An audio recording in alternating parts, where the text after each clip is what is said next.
The first episode starts with a boy named Hajime Nagumo being thrown into the Orcus labyrinth, which is filled with monsters more powerful than he has ever seen. A bear monstrosity severs his arm and eats it. Hajime escapes by transmuting his way deep into the ground, where fortunately he finds a divinity stone that creates a constantly refilling pool of ambrosia healing fluid, allowing him to survive the removal of his arm. In flashbacks, it is revealed Hajime has no warrior skills, his only real skill being transmute, allowing him to manipulate matter. When his class entered the dungeon, they were confronted by a behemoth, and he was deliberately pushed into the abyss by one of his classmates after trying to save Kaori. In the abyss, Hajime starts to break due to intense hunger and begins to hunt the extremely strong wolves by using traps. Upon eating one, the cells of the monster change his DNA, and only the constant healing from the ambrosia saves him. His body transforms, becoming much stronger due to the constant tearing apart of his muscles from the symbiosis of his and the monster's DNA and the healing of the ambrosia. After his transformation, he hunts further monsters, eating them to raise his levels and gain their physical and magical abilities. He even uses his transmutation skill to create powerful weaponry through trial and error, crafting his first pistol, Donner. Finally, he hunts and eats the bear monstrosity that ate his arm before looking for a way deeper into the abyss. The king is told of Hajime's death and, unwilling to admit to a hero's death, forbids any mention of the incident. Shizuku, Kaori's friend, reveals through flashbacks that the Pope summoned their high school class and their teacher to this world to act as heroes in humanity's war against demons and monsters. She notices her classmate, Hiyama, acting strangely, but does not hear him reassuring himself that no one saw him attacking Hajime. Hajime eventually reaches a giant stone door and defeats the guardians.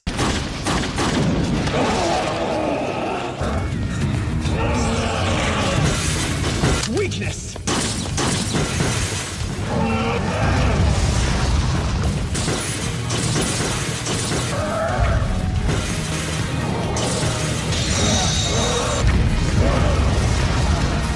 Okay, let's find out what you and your buddy were protecting. Retrieving keys from their corpses, Kaori is determined not to give up on finding Hajime. Behind the doors, Hajime finds a young girl imprisoned in a crystal, but decides to leave her, believing she must be a monster imprisoned for a reason. She admits she is an immortal vampire princess, but insists she was betrayed by an uncle who wanted her position. But unable to kill her, he sealed her away. Feeling sympathy for being betrayed himself, Hajime frees her. Deciding to abandon her old name, she asks Hajime for a new one. So he names her Yu for the moon, as her golden hair reminds him of moonlight. Hajime and Yu are attacked by a giant scorpion monster. Yu feeds on Hajime's blood, recovering her magic, and they kill the scorpion.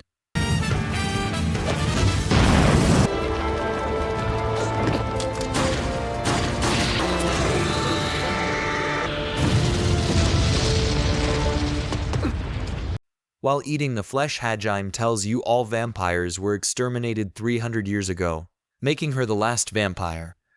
Yu explains the labyrinths were built by mavericks, powerful magic users who attempted and failed to defeat God. So they each constructed a labyrinth as sanctuaries against God's revenge and may still be alive on the deepest floors. Hajime transmutes the scorpion's shell to create a rifle named Schlagen. Hajime tells Yu how he was betrayed, but no longer cares about his classmates, or even revenge. He just wants enough power to return to Japan. And as Yu no longer has a home, he asks her to go with him. Hajime's classmates decide to enter the labyrinth again. Hajime and Yu enter a floor where all monsters are infected and psychically controlled by a plant-like monster. Yu is infected. However, one of the monsters Hajime previously ate makes him immune to the infection, allowing him to kill the monster. Makes everything easier! Rearrange that ugly mug. Several days later, they reach the bottom floor and prepare to face the final boss monster. Hajime and Yu confront the final boss, a giant hydra-like monster with 6 heads, each capable of a different type of magic, and one of which can heal the others. Yu is distracted by the fear-inducing hypnosis of a second head and almost eaten, so Hajime snaps her out of it with a kiss. Hajime succeeds in using Schlagen to destroy 3 heads, including the healing head, and Yu destroys the remaining 3 with lightning. Before they can relax, a surprise 7th head emerges.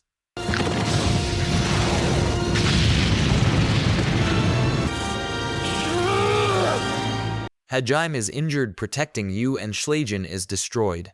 Seeing Hajime unconscious, Yu drags him to safety and tries to attack with his pistol, but is injured. Even unconscious, Hajime hears Yu crying and somehow increases his speed such that he can dodge all attacks. He explodes grenades all around the room, dropping the roof on the head and allowing Yu to kill it for good with lightning. Azure Blade!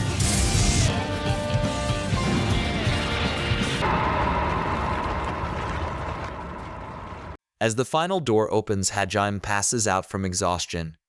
Meanwhile, Eiko Hatayama, Hajime's teacher also summoned as a hero, argues with the Pope, who is insisting they re-enter the labyrinth. The Pope agrees to only send students that volunteer as long as Eiko continues, using her fertility magic to support the kingdom's struggling agriculture. Hajime awakens in bed with Yu, having lost his right eye, and learns they are in the Maverick's home. They discover the skeleton of the Maverick before a magic circle. Hajime has his memories forcibly examined by a spell which activates a recording the Maverick left behind. The Maverick introduces himself as Oscar Orcus, and for defeating his labyrinth deems Hajime worthy to know the truth of the Maverick God War. Hajime's classmates enter the labyrinth and defeat the behemoth they believe killed Hajime. Overpower! Obliterate!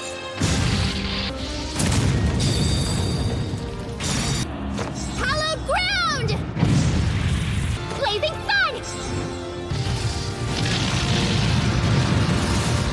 That's right! Victory is ours today! Hell yeah, it is! Oscar grants Hajime his power and memories before disappearing. Hajime realizes the Mavericks were actually liberators and reveals he has inherited Oscar's ancient creation magic, allowing him to add magical properties to transmuted objects to create artifacts. They bury Oscar, and Hajime takes his ring, which controls a portal to the surface. Hajime decides to conquer all the labyrinths for their ancient magics. Over 2 months, Hajime takes advantage of Oscar's treasure, library, and workshop to learn as much as he can, crafting weapons and vehicles and outfitting himself with an advanced prosthetic arm and a magical jewel to replace his eye. Yu continues seducing him several times, so he gives her a magical ring and warns her that his plans will eventually make them enemies of the church and their god. Yu swears to stay with him regardless as they teleport to the surface. Shihalia, a rabbit girl, waits impatiently at the spot Hajime and Yu are supposed to appear. When they arrive, Hajime and Yu attempt to ignore her as she is quite annoying. Hajime eventually agrees to listen, and she explains her tribe is threatened by monsters, and with her magical ability to predict possible futures, she foresaw Hajime would save them. Hajime agrees in exchange for her guiding them to a great tree mentioned in Oscar's library.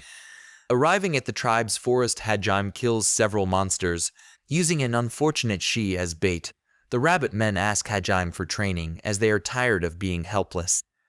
Hajime struggles to overcome their natural rabbit-like timidity, so he puts them through a merciless training routine of kill monsters or I'll kill you instead, turning them into tough monster killers. She takes them to the tree, which Hajime determines is the entrance to another labyrinth, but a stone slab nearby with slots for rings like Oscar's makes Hajime realize this labyrinth will only open after he has defeated other labyrinths first. The rabbit men decide to continue training and guard the tree until Hajime returns. She, having fallen in love with Hajime, travels with them, and Yu is forced to let her after she technically won a duel by managing to scratch Yu's face. They travel to Risen Gorge, containing the entrance to another labyrinth. They are greeted by the voice of hyperactive maverick Mildy Risen, who built a maze-like labyrinth filled with practical jokes which mostly target she. Several of Hajime's classmates decide to abandon the labyrinth and help Eiko on the farms. Hajime and the girls make it to the bottom of the labyrinth to face the boss, Mildy herself operating a giant robot. After a lengthy battle, they succeed in cracking her crystal heart. She uses the last of her energy to wish Hajime luck against a hit. Though Hajime claims he has no intention of defeating Ehit, mildly assures him he will one day be a god killer. However, upon entering the treasure room, they find the actual real Mildy's soul inside a small, cartoonish golem, whom she punishes for all the pranks. For completing the labyrinth, she gives Hajime her ring, and Yu her ancient gravity magic. She then expels them from the labyrinth through a whirlpool, though she drowns as she cannot swim. What are you looking at? Hajime brings her back with CPR, though tries to drown her again after she wakes up and seizes the chance to violently kiss him. Tired, they find an inn where she loudly insists Hajime spend the night taking her virginity. Now publicly humiliated, Hajime punishes she yet again. Hajime is asked by the Adventurers Guild to find missing adventurers, including a noble's son. They travel to a nearby farming village, unaware the farms are being visited by Eiko and several classmates, though one classmate, Shimizu, has disappeared. Hajime tries to avoid them, but they hear she calling him by name. Eiko tearfully confronts him about where he has been, but he ignores her. They are confronted by an arrogant Templar knight who insults she, so Hajime severely injures him. His classmates are shocked and scared by his new merciless personality, though Eiko swears she will find a way to bring him back. Later, Hajime visits Eiko alone to tell her the truth about the war against the demons. Centuries ago, several humans discovered the truth. The god Ehit was not on their side. He was merely controlling the war for his own amusement. These humans became the liberators to free mortals from Ehit's tyranny. Unfortunately, Ehit, through the church, had them labeled heretics and renamed mavericks. The remaining liberators built the labyrinths to keep their ancient magic safe until someone capable of defeating Ehit came along to claim their powers. Before leaving, he also tells her in no uncertain terms that one of his classmates tried to murder him.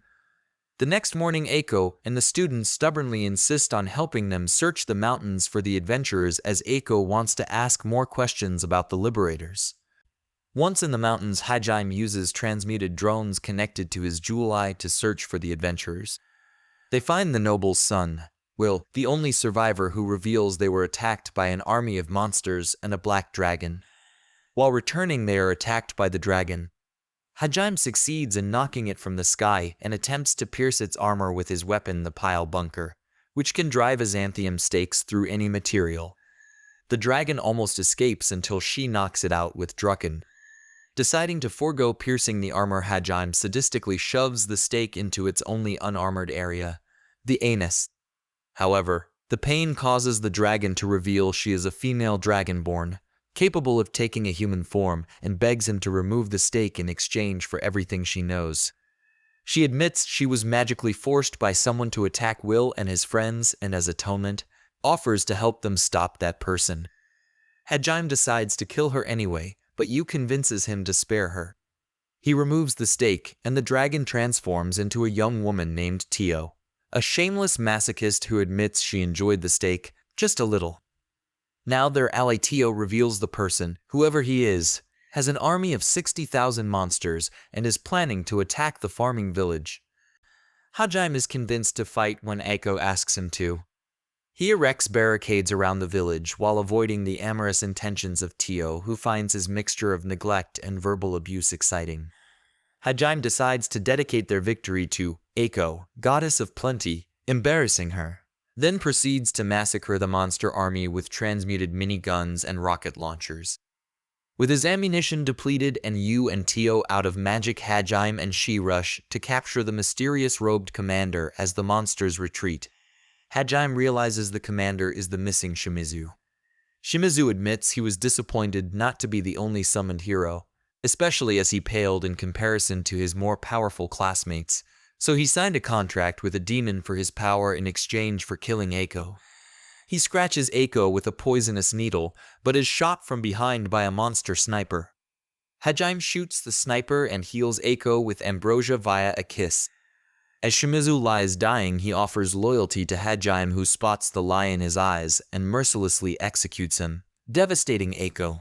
As they leave, Yu correctly guesses the sniper was aiming at Eiko, so Hajime finished killing Shimizu so Eiko would blame him and not herself.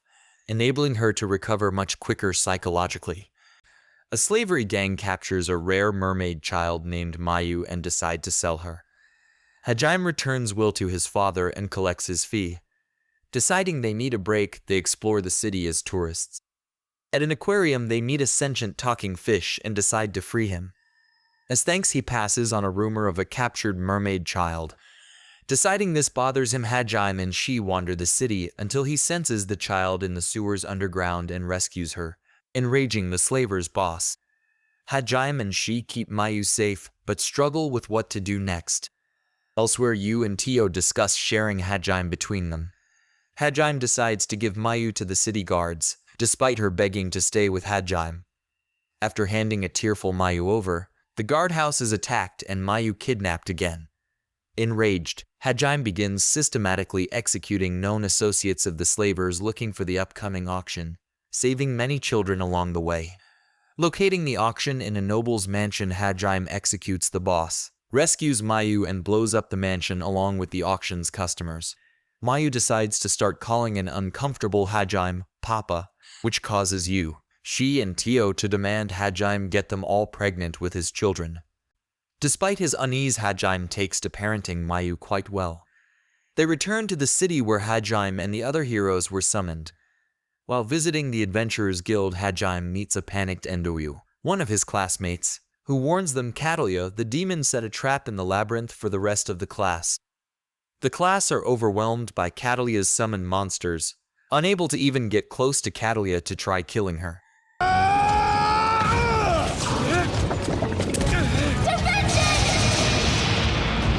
Damn! Hajime is indifferent until Endowu upsets Mayu, and he becomes downright reluctant to help at all. A student, Suzu, is injured, causing most of the class to flee. Hiyama and Nakamura both suggest signing contracts with the demon to survive. Kuki, the main hero who refuses to back down, gets close to Catalia, but hesitates after she drops a locket with a picture of her lover, realizing she has a life outside the war as well. While hesitating, he is seriously injured. With support from the girls, Hajime decides to save his class, reasoning only one of them tried to kill him, meaning most of them are innocent. Shizuku's original sword is broken during the fight, so she prepares to die alongside Kaori. However, they are saved at the last second by Hajime, having created a shortcut using his pile bunker to blast through the upper floors. Everyone is shocked to learn Hajime is still alive. Hajime sees through Catalia's magic and kills all her monsters.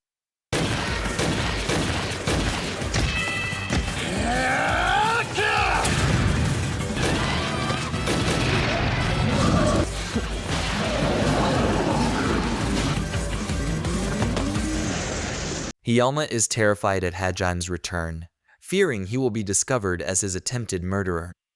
Hajime transmutes Shizuku a new indestructible sword. Mayu calls Hajime Papa, confusing everyone and upsetting Kaori. Catalia attempts to flee, but is caught by Hajime, who tortures her for information, shocking his classmates. Hajime learns a powerful demon has cleared one of the labyrinths and is using its ancient magic to create a monster army. Catalia warns him her lover will kill him in revenge, but Hajime kills her anyway.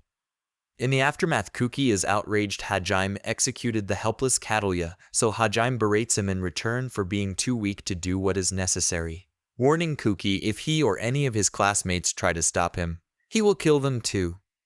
Kaori confesses she loves Hajime, but he turns her down as he already loves Yu. Kaori insists on joining his team anyway to compete with Yu. Shizuku tries to return the sword he gave her, but he tells her to keep it, though it is suggested she may be developing a crush on him. As they leave in Hajime's transmuted SUV, Kaori is furious to discover she must share the back seat with she and Tio, while Yu automatically gets the passenger seat beside Hajime. Hajime remains determined to make it back to Japan, no matter who he has to kill, even God himself. This is the end of my video, so please watching all of my anime recap series. Thanks for watching.